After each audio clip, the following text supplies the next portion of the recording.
Hello, hello guys, j'espère que tu vas bien, j'espère que ta semaine se passe bien, que tout va bien pour toi. Bref, aujourd'hui on se retrouve pour parler d'amour, pour pas changer. Euh, Mais ça fait longtemps en fait que j'ai pas parlé d'amour. Et là je suis dans une vibe en mode où je me questionne sur ma propre attitude, vous voyez. Et donc du coup je vais vous faire part de mes propres questionnements. Parce que en ce moment j'ai un crush. Il y a un petit quelque chose que je ressens pour quelqu'un. C'est trop bizarre parce que j'aime bien cette personne. Je vous la décrirai pas. Pour des raisons privées et personnelles, mais vous savez très bien que quand ce sera fini, je vous raconterai tout. Mais c'est trop bizarre parce que j'aime bien cette personne. Mais bon, après moi j'ai toujours été un peu toxique, no shade. J'ai toujours été un peu space. Mais pour la première fois de ma vie, je trouve que je m'auto-sabote. Et je vais vous expliquer pourquoi. Parce que en fait, cette personne, je l'aime bien, mais je suis super dur avec. Et au fond de moi, genre, il y a un truc où je sais que ce sera pas forcément la personne avec qui je vais faire ma vie. Parce que je le sens, tu vois. Mais, je sais pas, je l'aime bien, donc c'est ce qui compte en vrai. Et je sais pas, mon attitude, elle est un peu ambivalente. Et du coup, enfin, je sais pas, ça me fait me dire plein de trucs. Déjà, vous savez, dans la vingtaine, genre pour toutes ces personnes qui ont mon âge, genre 24 ans, qui sont célibataires, c'est plus comme quand on avait 18 ans et qu'on était célibataire, ou comme quand on avait 20 ans et qu'on était célibataire. Je pense qu'à 20 ans, 18 ans et tout, t'es vraiment dans un mood où t'as envie d'être en couple. Et je pense qu'à 24 ans, entre deux feux, en fait, entre est-ce que je me mets avec quelqu'un ou est-ce que je continue ma vie d'aloca comme j'aime, en fait. Et t'es aussi dans le truc où quand t'es avec personne, tu te dis ouais, mais c'est parce que je vaux pas, nanani, est-ce que je suis vraiment digne d'amour, nanani, nanana. Bref, tu te dévalorises, hein, as always. Mais en tout cas, pour ma part, c'est comme ça. Soit je suis dans le mood en mode, non mais franchement, les gens qui se mettent en couple, qu'est-ce qu'ils sont cons, ils ratent trop de choses et tout. Enfin bref, vous voyez, le vrai petit con qui finalement pense tout et son contraire tout le temps. Mais tout ça pour dire que je pense qu'on est tous pareils de toute façon. Mais tout ça pour dire que, honnêtement, je trouve que il y a de l'auto-sabotage. Il y a de l'auto-sabotage. Et ensemble, on va essayer de déconstruire tout ça, si tu me permets, en fait, si tu me permets. Déjà, la première chose que j'aimerais te dire dans cette vidéo, c'est que dans la vie, on expérimente. Il n'y a pas de bonne ou de mauvaise expérience. Il n'y a que des expériences qui sont faites pour toi. Moi, vous savez, j'ai connu beaucoup d'amis à moi qui ont vécu des histoires d'amour très tragiques. Mais une chose est sûre, c'est que ces histoires d'amour, elles étaient bénéfiques pour leur bien-être personnel. Parce que sans ces histoires d'amour-là, même si elles se sont fait tromper, parfois frapper, parfois manquer de respect, etc., je pense qu'elles n'auraient pas été chercher ce qu'elles ont été chercher grâce à ces histoires-là, c'est-à-dire l'amour de soi. Très sincèrement, elles ont appris à se connaître. Et honnêtement, toutes les expériences, faut les prendre comme ça. Premièrement. Deuxièmement, dans la vie, certaines personnes n'ont pas l'opportunité. C'est-à-dire que hier, je suis parti à la Pride des banlieues et on a lu un texte qui vient de quelqu'un de Gaza, un Palestinien. Dans ce texte, il disait: je regrette tellement de ne pas l'avoir embrassé. J'étais trop timide. Il est mort il y a 2 jours. Je sais que je mourrai un jour sans avoir embrassé l'homme que j'aimais. Plus ou moins, ça disait ça. Et en gros, c'est là où je me dis, mais faut vivre. Faut vivre. Merde alors. Faut vivre sa vie parce qu'on ne sait pas de quoi demain est fait. C'est ce qui m'a amené à faire cette vidéo. À la base, je ne sortais pas à faire de vidéo, je suis un flemmard. Mais j'ai fait cette vidéo parce que je voulais faire une vidéo qui exprimait la tristesse que j'ai au fond de moi par rapport à l'amour. Sniff. Euh, Ce qu'il faut savoir aussi, c'est que les critères qu'on pose sont aussi des barrières qu'on se met. Typiquement, les critères, ils existent pour se protéger. Très sincèrement, les standards, c'est ça. C'est minimum ça pour me protéger. Parce qu'on n'a pas envie de souffrir. Et plus on a des standards, plus on est exigeant, et plus c'est parce qu'en fait, on a connu la souffrance. Moi, personnellement, j'ai tellement de standards. Guys, j'ai tellement de standards. Et en fait, certains sont, pour moi, ils sont tous légitimes. Et le problème, c'est jamais les standards. Le problème, c'est quand les standards deviennent une excuse. C'est-à-dire que moi, mes standards font que parfois, j'ai encore tendance à juger les gens avant même de les connaître en me disant, mais toi, tu pourras pas remplir ce critère-là. Alors que il faut quand même apprendre à découvrir les gens en profondeur pour savoir si oui ou non ils rentrent dans les standards. Ensuite, une chose qui est archi importante, je dirais que parfois, faut aussi se remettre en question soi et se poser des questions sur son propre comportement. Et certainement que si t'es célibataire, toi comme moi, on a déjà été déçu de l'être ou content de l'être en fonction des saisons, des moments, de ce qu'on a envie, de ce dont on a besoin sur le coup et de comment on a envie de vivre. Et encore une fois, je vais le redire, cette phrase conne, c'est ok. Bref. Et, j'en ai marre de ce mot, mais je l'adore en même temps. C'est une relation toxique aussi. Excusez-moi, je bois mon café. Bref, on s'est déjà tous dit ça. On s'est déjà tous dit, ouais, qu'on en avait marre ou qu'on aimait bien et tout.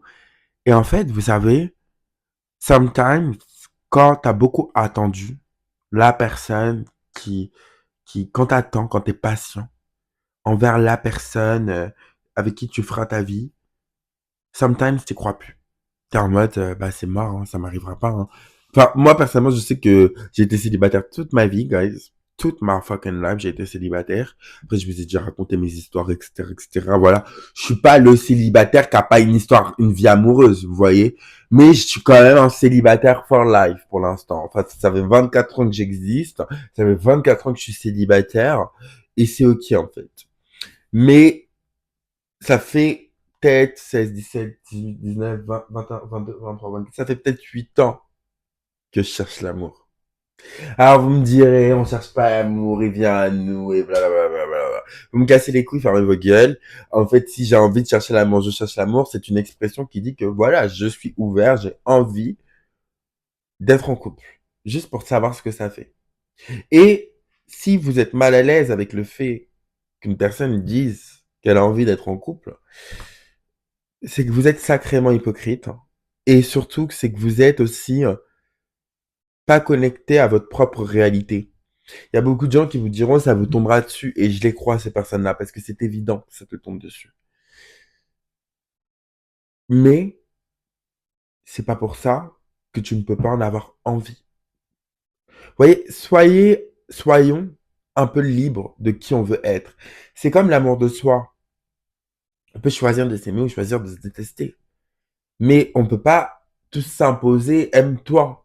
On fait ce qu'on veut, quand on veut. C'est pas juste une mode de dire certaines choses. Ce sont des croyances. Et dire, euh, oui, bah, ça te tombera dessus, faut pas y penser, faut pas.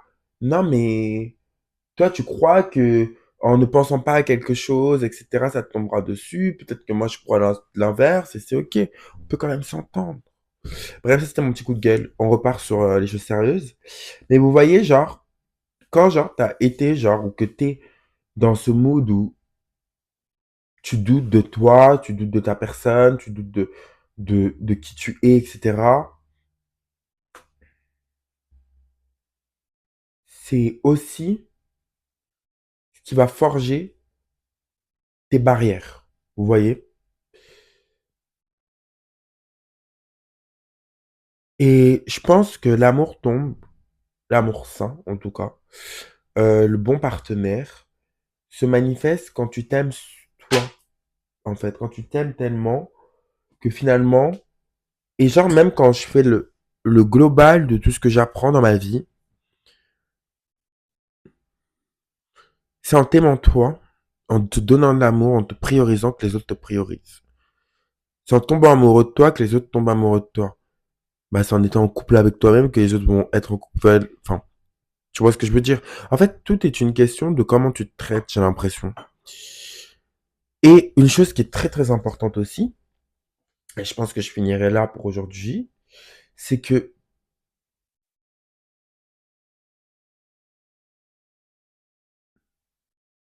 y croire, c'est un choix. On choisit de croire ou de ne pas croire. Et puis on entretient sa croyance.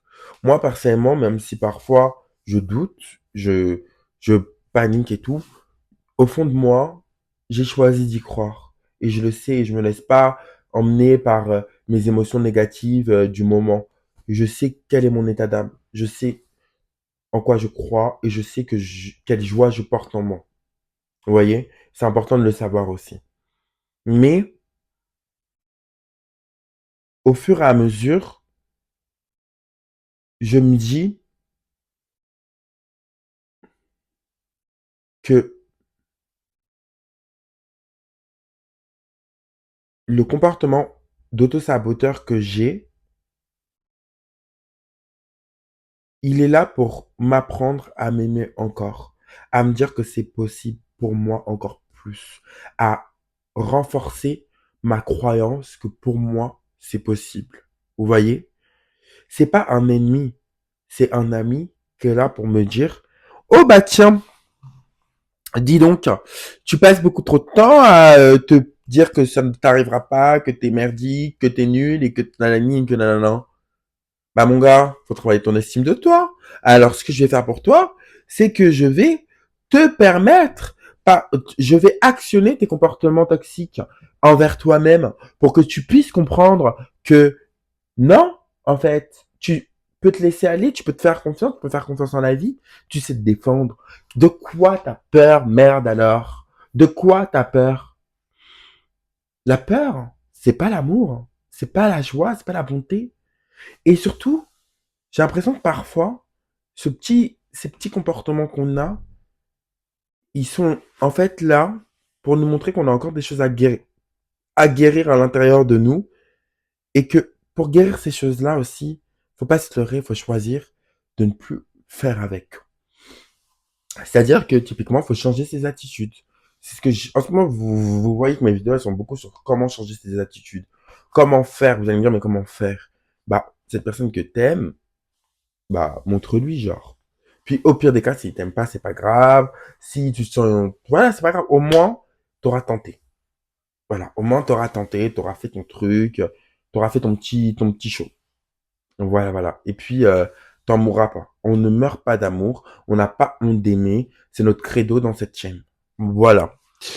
Et sur nous, pour parler de The Wizard Liz, je sais pas si j'ai introduit, mais je pense que vous savez c'est qui.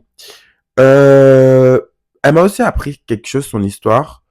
C'est que sometimes, il faut pas chercher la perfection. Il faut chercher aussi la sincérité, la compatibilité et se laisser aller à l'évidence. Typiquement, elle a trouvé évident d'être avec cet homme-là. Elle a fait son histoire et son expérience. Aujourd'hui, il l'a trahi. Ils sont ensemble, ils sont pas ensemble. C'est elle qui choisit, c'est son destin. Ils verront ça ensemble, etc. Mais dans tous les cas, elle reste une personne qui a vécu une expérience. Si Dieu te permet de vivre une expérience, c'est qu'elle soit positive ou négative, c'est parce qu'il y a quelque chose de meilleur qui t'attend derrière. Quand on vit une expérience négative, pour nous, c'est une expérience positive pour nous aussi. Peut-être dans le futur, c'est cette expérience-là qui te fera avoir un bête de business, avoir un état d'esprit de ouf, être heureux et tout, parce que cette expérience te permettra d'aller de l'avant, de grandir. Donc, faut jamais, voilà, faut rester réaliste. Mais ce que j'ai remarqué, c'est qu'elle et son mec, ils étaient quand même beaucoup similaires, avec une énorme intelligence émotionnelle, avec les mêmes passions, beaucoup de choses qu'ils partagent ensemble et tout. Et ça me fait me poser la question, est-ce que ce serait pas mieux des fois de prendre quelqu'un qui est un peu différent, qui aime des choses différentes, qui n'a pas forcément le même langage que nous en termes d'amour et tout, pour vraiment être avec l'autre et pas finalement se rechercher soi chez l'autre. Est-ce que c'est possible?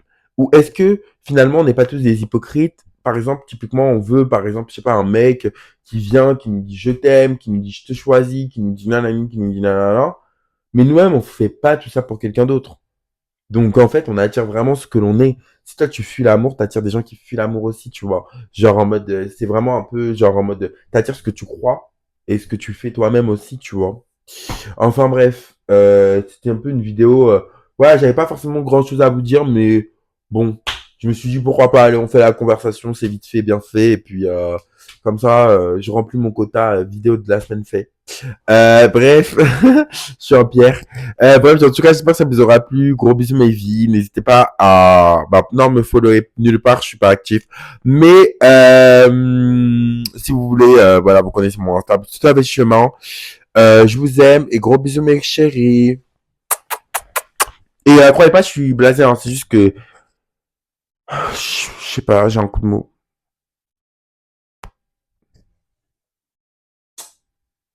Et merci à toutes les personnes. Ah, je vais vous raconter ça pour finir. Merci à toutes les personnes qui me suivent et qui me follow. Et qui me le disent surtout. J'ai rencontré un mec là récemment, genre dans la rue, bah avant-hier. Ça m'a trop fait plaisir. Il m'a arrêté, il m'a dit ouais, je te suis sur YouTube et tout. En plus, c'est un mec que je connaissais, c'était trop bizarre. Ouh, genre, j'étais trop gêné. Mais en tout cas, genre, ça m'a quand même fait archi plaisir. Euh, et franchement, cœur sur vous, hein, mes vies. Hein.